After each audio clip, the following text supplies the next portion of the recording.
We're going to make ourselves a nice chicken stock today.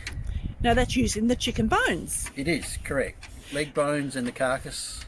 Alright, but does it have to be meat? No, it doesn't have to be meat. It can be a vegetable stock, or you can do a fish stock. If you don't want it chicken, but you want a different type of meat, have you got other bones? Oh, absolutely. You can use veal bones or beef bones to make a stock. Tend not to use lamb bones. They're a little bit fatty and don't make a really nice stock. So you've got a bigger knife now. I have, because I'm going to cut through the bones, and you just need something with a little bit more substance to it, just so that we can break all these bones down into smaller bits, again to make the cooking easier. Now the other thing we're going to do with our leg bones and our heavier knife, this is where it all gets a bit violent, is we're going to crack them open, and that way you're getting all of the gelatin and all the marrow and all the collagen coming out of those bones, so you get a beautiful rich jelly stock at the end of it all. It's the main cutting area. You don't want to be putting chips in there, because then you agitate the people sharpening your knives. So you use here, which is the thickest, most stable part of the blade, which just makes it a lot easier for chopping. So some people roast their bones. Yes, it's the same process. They're getting the caramelisation, but what they're doing, roasting, they'll then take it out of the pan and leave the fat. I like to cook it with the fat in and then skim the fat off the stock at the end. That way all the flavour is going into your stock. So you can get rid of all the fat. Absolutely, yes. Got all the bones in a saucepan with just a little bit of oil.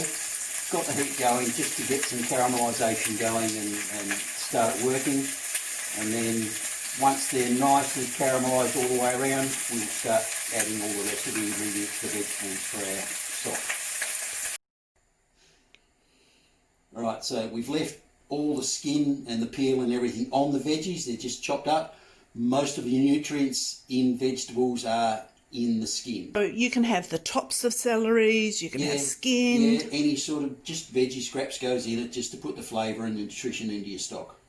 We've topped it up, and that'll sit on the stove on a nice low heat and simmer away for the next 6 or 7 hours.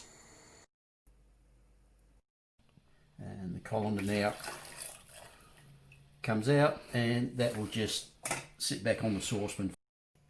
Now this is drained off. We'll let it cool a little bit on the bench for a little while, and then it'll go in the fridge to set, and all the fats will then set on the top, and we'll be able to skim it off really nicely and have a nice stock ready to go. So the stock has been chilled and the fat is on the top. Now what are you going to do, John? We're just going to skim the fat off. The stock's had an overnight in the fridge, so it sets up nicely, and now it's just get a ladle and just gently scrape the fat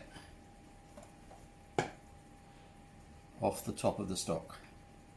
As you can see, it's a beautiful jelly stock. So it's got all the beautiful gelatin and collagen in there, which is really fantastic for our gut health. So now that we've got the stock, what are we going to use it for? Well, the stock is now about to be used in a beautiful seafood chowder. Yum.